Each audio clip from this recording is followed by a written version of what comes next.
আসসালামু আলাইকুম। এটিএন বাংলার গ্রামগঞ্জের খবরে সবাইকে স্বাগত জানাচ্ছি আমি চিন্তিয়া হক। শুরুতেই বিআরবি কেবল সংবাদ শিরোনাম। আরাকান আর্মি সহ উগ্রবাদীদের অনুপ্রবেশ ঠেকাতে মিয়ানমার সীমান্তে কাঁটাতারের বেড়া দেয়া হচ্ছে জানালেন স্বরাষ্ট্রমন্ত্রী। সেনা আইনেই বিচার হবে শহীদ জিয়ার খুনি মোজাফফরের।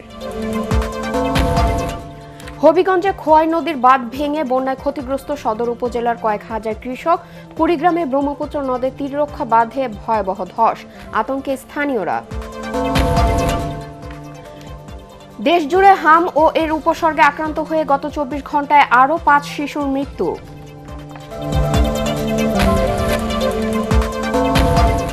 এবং 16 বছর পর বিশ্বকাপে দ্বিতীয় শিরোপা ঘরে তুলল স্পেন। অতি রক্ষণাত্মক কৌশলে ভেস্তে গেল আর্জেন্টিনার শ্রেষ্ঠত্ব। স্প্যানিশ ছন্দ থামিয়ে দিল মেসির জাদু। শুনছিলেন বিআরবি কেবল সংবাদ শিরোনাম, এবারে বিস্তারিত সংবাদ। আরাকান আর্মি সহ উগ্রবাদীদের অনুপ্রবেশ ঠেকাতে মিয়ানমার সীমান্তে কাঁটাতারের বেড়া নির্মাণ করা হচ্ছে বলে জানিয়েছেন স্বরাষ্ট্রমন্ত্রী সালাউদ্দিন আহমেদ।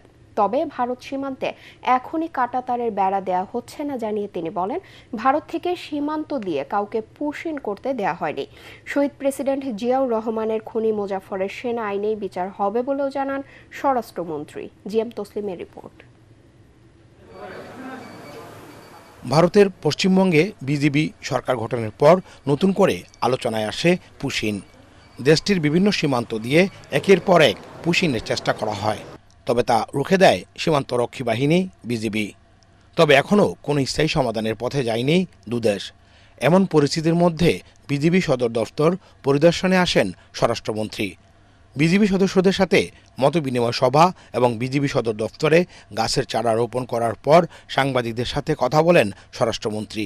পুশিন বিষয়ে সাংবাদিকদের প্রশ্নের জবাবে মন্ত্রী জানান, পশ্চিমবঙ্গ সরকার নয়, শুধুমাত্র কেন্দ্রীয় সরকারের সঙ্গে আলোচনা করবে বাংলাদেশ। এদিকে মিয়ানমারের যুদ্ধ পরিস্থিতি চলমান থাকায় বাংলাদেশ সীমান্তে এর প্রভাব পড়ছে। ফলে বিভিন্ন সময়ে মিয়ানমারের বাহিনীগুলোর পুঁতে রাখা মাইন বিস্ফোরণে অনেক হতাহতের ঘটনা ঘটে। এমন পরিস্থিতিতে মিয়ানমার সীমান্তে কাঁটাতারের বেড়া নির্মাণ করছে বাংলাদেশ। আমরা মায়ানমার সীমান্তে সার্বক্ষণিক একটা দেখেছি আরাকান আর্মির সাথে মায়ানমার সরকারের মিলিটারির সাথে একটা যুদ্ধ অবস্থা সবসময় বিরাজ করছে, যার মধ্যে আমরা স্যান্ডউইচ হচ্ছি অনেকটা। তারপরে ওখানে আরও কিছু বিদ্রোহী গ্রুপ আছে, আরএসও, আরসা, আরাকান আর্মি, আরও বিভিন্ন সংগঠন আছে। তাদের অভ্যন্তরীণ অনেক সময় অনেক সংঘর্ষ হয়, যার ইয়েটা স্পিল ওভার হয়ে আমাদের এখানে আসে। এদিকে শহীদ প্রেসিডেন্ট জিয়াউর রহমান হত্যাকাণ্ডের সাথে জড়িত সাবেক মেজর মোজাফফরের বিচার সেনা আইনেই হবে বলে জানান স্বরাষ্ট্রমন্ত্রী। তিনি পলাতক ছিলেন, দীর্ঘদিন ভিন্ন নাম ধারণ করে পার্শ্ববর্তী দেশে পলাতক ছিলেন। এখানে আসার পরে আমরা যখন জানতে পেরেছি আমাদের গোয়েন্দা সংস্থার ইনফরমেশনের ভিত্তিতে, তাকে আমরা গ্রেফতার করে সেনা আইনেই বিচার করার জন্য আমরা সেনাবাহিনীর কাছে হস্তান্তর করেছি। সীমান্তে মাদক ও অবৈধ অনুপ্রবেশ রোধের পাশাপাশি জাতীয় নিরাপত্তাকে অগ্রাধিকার দিয়ে সীমান্তরক্ষী বাহিনীকে আধুনিক করার প্রতিশ্রুতি দিয়েছে সরকার। GM Taslim, ATN Bangla, Dhaka. হবিগঞ্জে বন্যার পানি কমতে শুরু করেছে, এতে বাড়ছে ক্ষয়ক্ষতির পরিমাণ। খোয়াই নদীর বাঁধ ভেঙে সাম্প্রতিক বন্যায় হবিগঞ্জ সদর উপজেলার লস্করপুর ইউনিয়নের প্রায় 17টি গ্রামের কৃষক সম্পূর্ণ ক্ষতির সম্মুখীন হয়েছেন। কৃষকদের দাবি, এতে আউশ ধানের ক্ষেত, শাকসবজি, মাছের ঘের, হাঁস মুরগির খামারে ক্ষতির পরিমাণ শত কোটি টাকা ছাড়িয়েছে। এদিকে সদর উপজেলা কৃষি কর্মকর্তা মাকসুদুল আলম জানিয়েছেন, ইতোমধ্যে বিনামূল্যে সার, বীজ সহ অন্যান্য সুবিধা কৃষকদের দেওয়া হয়েছে। ক্ষতিগ্রস্ত কৃষকদের তালিকা তৈরি করা হচ্ছে, পর্যায়ক্রমে সবাইকে সহায়তা দেওয়া হবে। ইধারে লাউ আছে, ইধারে যাওয়ার মতো না, নাহলে আপনার দেখাইলাম না। আরো দিকে আছে আমার প্রায় 3 কের জায়গা, নতুন ফাংবান্ধা, একটা ফসলও বেচতাম পারছি না, সব নষ্ট হয়ে গেছে। এটার ফলে 10 নং লস্করপুর ইউনিয়ন সহ প্রায় 17টি এলাকা প্লাবিত হয়েছে। পানি নামতে শুরু করেছে, আমরা ক্ষয়ক্ষতি নিরূপণ করতেছি এবং কৃষক ভাই যারা আর্থিকভাবে ক্ষতিগ্রস্ত হয়েছে ফসল আবাদ করে তাদের তালিকা প্রণয়ন করতেছি এবং আশা করি 2-3 দিনের মধ্যে আমরা কাজটা সম্পন্ন করতে পারবো। কুড়িগ্রামের নদ নদীর পানি কয়েকদিন ধরে ওঠানামা করায় চিলমারী উপজেলার ব্রহ্মপুত্র নদের ডান তীর রক্ষা বাঁধের কাজকল এলাকায় ভয়াবহ ধস দেখা দিয়েছে। এতে নদীপাড়ের হাজারো মানুষের মধ্যে নতুন করে ভাঙন আতঙ্ক ছড়িয়ে পড়েছে। সম্ভাব্য বিপর্যয়ের আশঙ্কায় এখন অনেকেই নির্ঘুম রাত কাটাচ্ছেন। স্থানীয়রা জানান, গত কয়েকদিন ধরে চিলমারী উপজেলার রানীগঞ্জ ইউনিয়নের ব্রহ্মপুত্র তীরবর্তী সড়কটারি বাঁধের প্রায় 50 মিটার এলাকায় ব্লক পিচিং ধসে পড়ে। এরপর তীব্র স্রোতের কারণে ধসে যাওয়া অংশ দিয়ে শুরু হয় নদী ভাঙন। পরিস্থিতি নিয়ন্ত্রণে রাখতে জরুরি ভিত্তিতে জিও ব্যাগ ফেলে অস্থায়ীভাবে ভাঙন প্রতিরোধের চেষ্টা চালাচ্ছে পানি উন্নয়ন বোর্ড। ভুক্তভোগীদের অভিযোগ, প্রতি বছর একই এলাকায় ভাঙন দেখা দিলেও কোনো স্থায়ী ব্যবস্থা নেওয়া হয়নি। টেকসই তীররক্ষা বাঁধ সহ দ্রুত স্থায়ী সমাধানের দাবি এলাকাবাসীর। কোনো কারণে এই বাঁধটা ভেঙে যায় তাহলে এই বাঁধের পশ্চিম দিকে হাজার হাজার হেক্টর জমি ফসলি আবাদ সেটা বিলীন হবে এবং সেই সাথে লক্ষ লক্ষ মানুষ আজকে বস্ত্রহারা হয়ে যাবে। সরকারের কাছে আকুল আবেদন, এখানে শুকনা মৌসুমে বড় ধরনের কোনো ডাম্পিং করে কোনো যদি কাজ করা হয় তখন হয়তো আমাদের চিলমারী এলাকার মানুষগুলো অনেক নদী ভাঙ্গন থেকে হেফাজত হবে।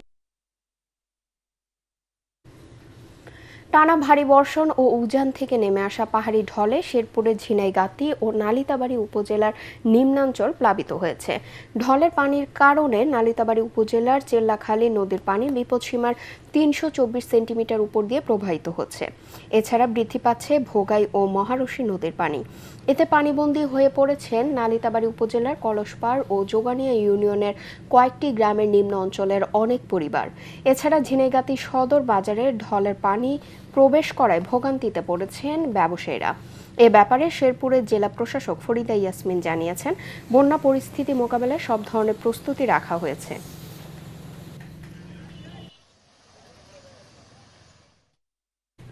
দেশজুড়ে হাম ও এর উপসর্গে আক্রান্ত হয়ে গত 24 ঘন্টায় আরও 5 শিশুর মৃত্যু হয়েছে।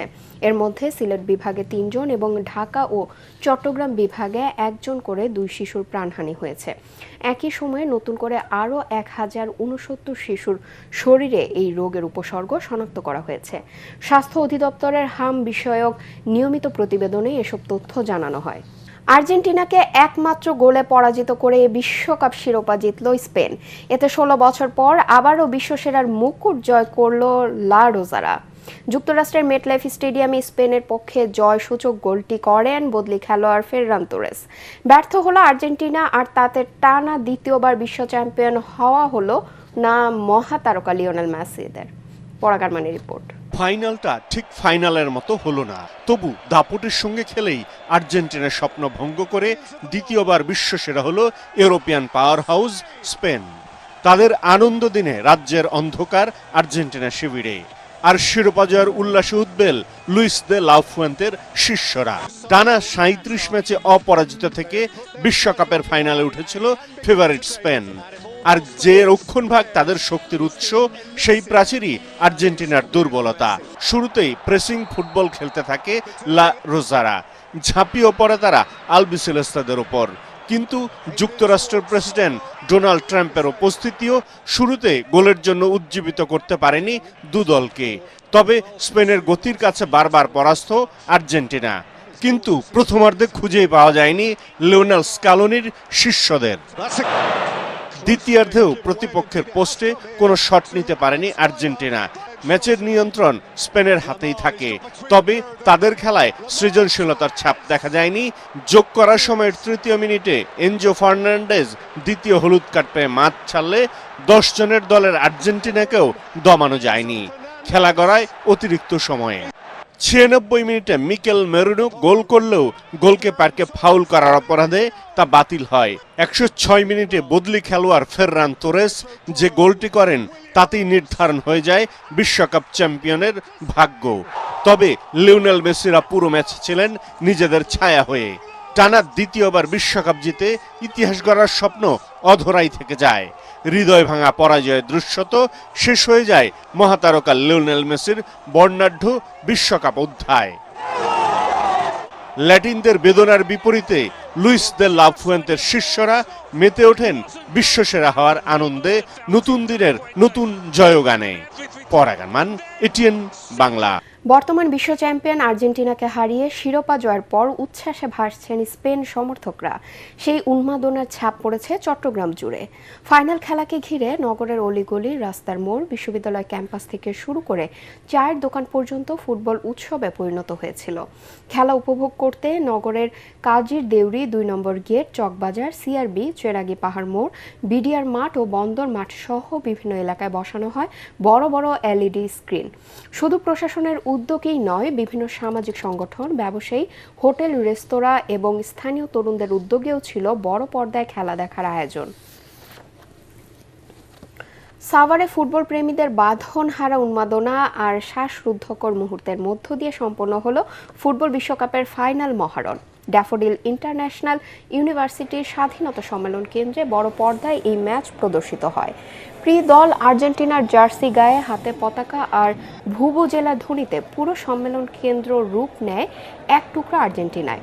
ভক্তদের এই বাঁধনহারা ফুটবল উৎসবের সঙ্গী হতে ক্যাম্পাসে সশরীরে উপস্থিত হয়েছিলেন ঢাকায় নিযুক্ত আর্জেন্টিনা রাষ্ট্রদূত মার্সেলো কার্লোস সেসা।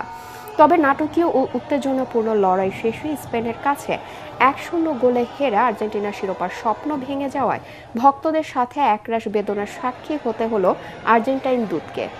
খেলা শুরুর আগে আর্জেন্টিনার রাষ্ট্রদূত Marcelo Carlos Sesa daffodil international university ক্যাম্পাসে পৌঁছলে তাকে উষ্ণ অভ্যর্থনা জানান বিশ্ববিদ্যালয়ের উপাচার্য অধ্যাপক ডক্টর এম.আর. কবির, উপাচার্য অধ্যাপক ডক্টর মোহাম্মদ মাসুম ইকবাল সহ ঊর্ধ্বতন কর্মকর্তারা। এর আগে গত ২৮ জুন জর্ডানের বিপক্ষে আর্জেন্টিনার গ্রুপ পর্বের ম্যাচটি দেখতেও ডিআইইউ ক্যাম্পাসে গিয়েছিলেন রাষ্ট্রদূত মার্সেলো কার্লোস সেসা। মাগুরায় ৬ষ্ঠ শ্রেণীর স্কুল ছাত্রী রাজিয়া খাতুন ধর্ষণ ও হত্যা মামলায় একজনের ফাঁসির আদেশ দিয়েছেন আদালত। মাগুরা জেলা ও দায়রা জজ মিজানুর রহমান এই দণ্ডাদেশ দেন। মৃত্যুদণ্ডপ্রাপ্ত আসামি হাসান শেখ শ্রীপুর উপজেলার শ্রীকল গ্রামের ফজলু শেখের ছেলে। ২০২২ সালে ১৭ মার্চ মাগুরা শ্রীপুর উপজেলার শ্রীখোল গ্রামের ৬ষ্ঠ শ্রেণীর স্কুল ছাত্র রাজিয়া খাতুন বাড়ি থেকে নিখোঁজ হয়। এর একদিন পর বাড়ির পাশের কুমার নদ থেকে তার লাশ উদ্ধার করে পুলিশ। রাষ্ট্রায়ত্ত ৪৪টি প্রতিষ্ঠান বেসরকারি খাতে লিজ দেওয়ার সরকারি সিদ্ধান্তের প্রতিবাদে জয়পুরহাট চিনিকলে বিক্ষোভ সমাবেশ অনুষ্ঠিত হয়েছে।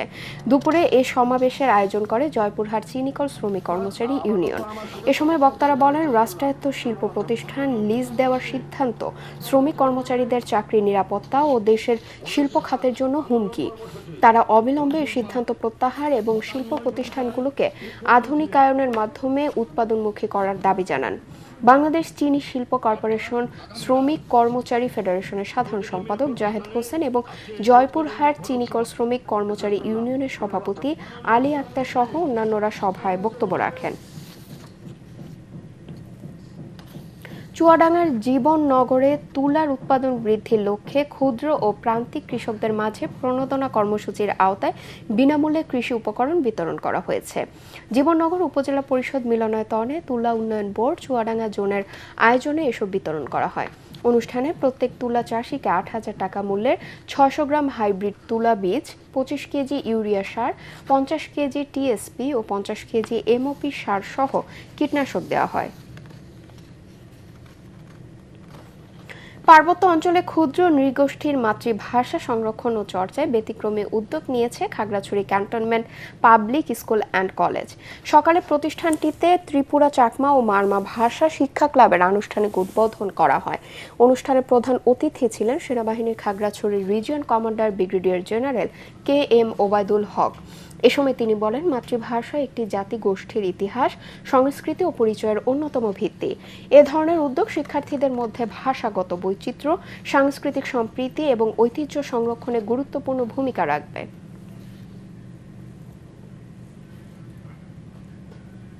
পরবর্তী সংবাদ দেখার আমন্ত্রণ জানিয়ে এখনকার মতো শেষ করছি। এটিএন বাংলা সংবাদ ইউটিউবে দেখতে ব্রাউজ করুন, youtube/ATN Bangla News। ধন্যবাদ সবাইকে।